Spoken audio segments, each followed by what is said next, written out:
बिक्रमपुर नोलोबारि लामाखौ दा जितु सेन्ड ग्रेभेल होदों बे सेन्ड ग्रेभेल होनाया खुनु गभर्नमेन्टनि मोनसे जब नङा। हेलो लोगोफोर जे नोंथांमोननि गेजेराव आपडेट लाना फैलायबाय जे नोंथांमोना बे आपडेटखौ मिथिबाय जानो हागौ गोबाङानो आरो गोबाङानो मिथियाखै जानो हागौ नोंथांमोना एसे क्लिपखौ नुनानै मिथिबाय जानो हागौ आरो बेजोंनो लोगोसे थाम्बनेल एन्ड टाइटेलखौ नुनानैबो नोंथांमोना मिथिबाय जानो हागौ जे आंनि भिडिअआ एसेबां क्वालिटिबो फैयाखै मानो होनोब्ला जे आङो वाइड एंगेलजों आङो भिडिअखौ बनायदों आरो वाइड एंगेलाव एसेबांबो आंनि केमेराया मोजां नङा थेवब्लाबो आं वाइड एंगेलजोंनो बनायबाय जे आंनि मबाइला जाबाय Redmi Note 8 जे सासे आयंआ जे बे आयंनो बुंनांसिगोन आरोना सोमोन्दोआव जे मोनसे बिक्रमपुर गामि जे नोलोबारि जे बेवहाय माने जे सासे सुबुङा माने सेन्ड ग्रेभेल माने होदों आरोना जे गावनि अननायजों आरोना जे बिसु नामा बिदि नामा ओमफ्राय नोंथांमोनखौथ' आङो जानिखि बुंदों जे बेखौथ' नोंथांमोनखौ आं क्लिपखौ होगोन जे मानो होनोब्ला दा बे समावथ' दैज्लांनि सम जे मानो होनोब्ला जुदि बबेबा लामाया एसेबां मोजांबो नङाबा बाथ' पुरा हाब्रुनो जासिगोन मानो होनोब्ला जे ट्रेक्टर थांलाय फैलाय फैयो नालाय जे मानो होनोब्ला दाथ' हालेवनाय सम बिदिनो गारि गिदिर फैबानो मोनसे लामाया गाज्रिबाथ' एकदम पुरा हाब्रु जालाङो आरोना जे बिथांमोना फोरमायदों जे रन्जित बसुमतारी नामा जे बिथांखौबो माने मोनसे लाइजाम होदोंमोन होननानै आरोना जे मानो होनोब्ला जे सेन्ड ग्रेभेलखौथ' होनो थाखाय बिथांमोनाबो एसे नाजानांगौ आरोना जे मानो होनोब्ला सिसि ब्लकथ' होनो हायाब्लाबो जे लामाया एसे सोलिनो थाखाय जे सोरबा स्कुल बिदि कलेज थांनो थाखाय एसे लामाफोरा जे गाज्रि जायोब्लाथ' थांलाय फैलायनि थाखायबो ओरैबायदि उसुबिदा जागोन मालाबा जुदि साइकेल सालायनायाव जि गोलैलांबाथ' गैला आरोना स्कुलावबो थांनो हाला ओरैबायदि जागोन आरोना जे नोंथांमोना क्लिपखौ नायलांदो आरो जोंनि बे बिक्रमपुर गामियाव मेडिया नोंथांमोन सफैनो थाखाय जोबोद गोजोननाय मोनदों जोङो दा बाथ्राया जाहैबाय नैबे जोंनि दा बिक्रमपुर नोलोबारि लामाखौ दा जितु सेन्ड ग्रेभेल होदों बे सेन्ड ग्रेभेल होनाया खुनु गभर्नमेन्टनि मोनसे जब नङा आरो बे जब नङैखायनो जोङो जोंनि सासे मोजां सानसुमै बिथां जिसुआ समफ्रामारि बिथाङा दिनै जोंनो एसेब्ला माने अबदान खालामफैदों माने गावनि गोदो इलेक्सन पिरियडआव बुंनाय मथे जे गोग्लैसोना थानाय जेराव मानसि थाबाय जाया जेराव साइकेल सालायजाया आरो जेराव बाइक सालायजाया हाब्रु दैब्रु जानायफोरखौ आङो आंनि आखाइजोंनो आंनि गारिजोंनो आङो बे सेन्ड ग्रेभेलिंखौ होगोन होननानै बिथाङा खोथा होदों बे खोथा होनाय हिसाबै दिनै जोंनि BPF हान्जाया जेनदोंब्लाबो बिथाङा गावनि आंगो गोसोजों गामिखौ अनसायनानै आरो रायजो राजाफोरखौ मोजां मोननानै दिनै बिथाङा गावनि थाखा फैसाखौ गावनो व्यय खालामनानैब्लाबो बिथाङा दिनै जोंनो बे सुन्दर एखेबारे सरबखौ मोजाङैनो खुंफुंना होबाय मावफुंना होबाय सेन्ड ग्रेभेलिं गैयाब्लाबो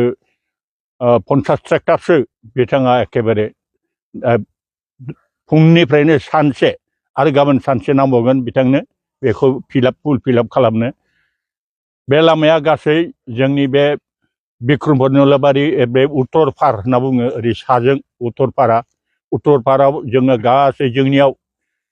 गासै बे उत्तरपाराव गैयाब्लाबो 40 घरसो न'खर दङ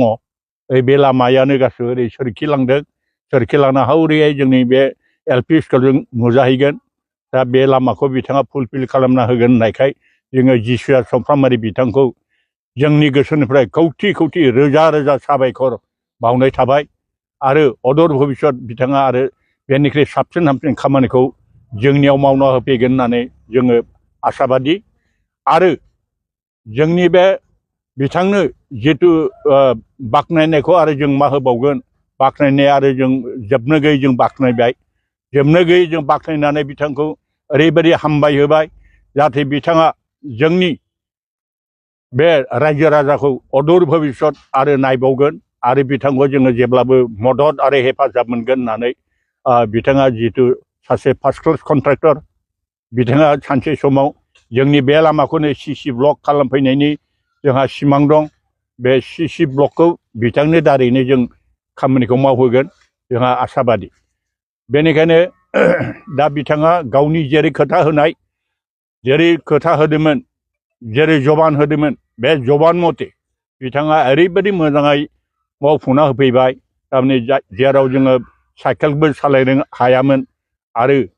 जोंहाथ' प्रत्येकता न'खरावनो फिरफिलि एबा बाइक दंखासै दा बेबायदि सालायजायामोन दिनै बिथाङा गावनि निजे गावनि पकेटनिफ्रायनो जोंनि बे बिक्रमपुर लामाखौ उत्तर पारखौ बिथाङा गोसो गोजोनै मावना होफैदों जोङो बिनि थाखाय खौथि खौथि रोजा रोजा जिसु समफ्रामारि बिथांनिसिम जोङो साबायखर थाबाय आरो जोबथानायाव जोंहा बुङाबाबो जागौमोन खिन्थु बुंनो लुबैथारबाय आङो जोंहा जितु लकेलावनो जितु EM दं रन्जित बसुमतारी बिथाङाबो जोङो खैबा बार दरखास्त' होबाय जोङो माबा खालामनो नागिरबाय र' एसे नेथ' दिनै र' होननानैनो दिनै दिनै रदलांदों होनना बुंनांगौ जाहैबाय आरो होनैनो रदलांबाय दा बिथाङा थांब्लाबो दा जोंजों खुनु बाथ्राखौनो होआ दा जोंहा जोंनि बेंटल प्राइमारि BPF हान्जानि मानव गेदेर आफादगिरि दं आरो मानव गेदेर जोंनि बे BPF इउथनि भाइस प्रेसिडेन्ट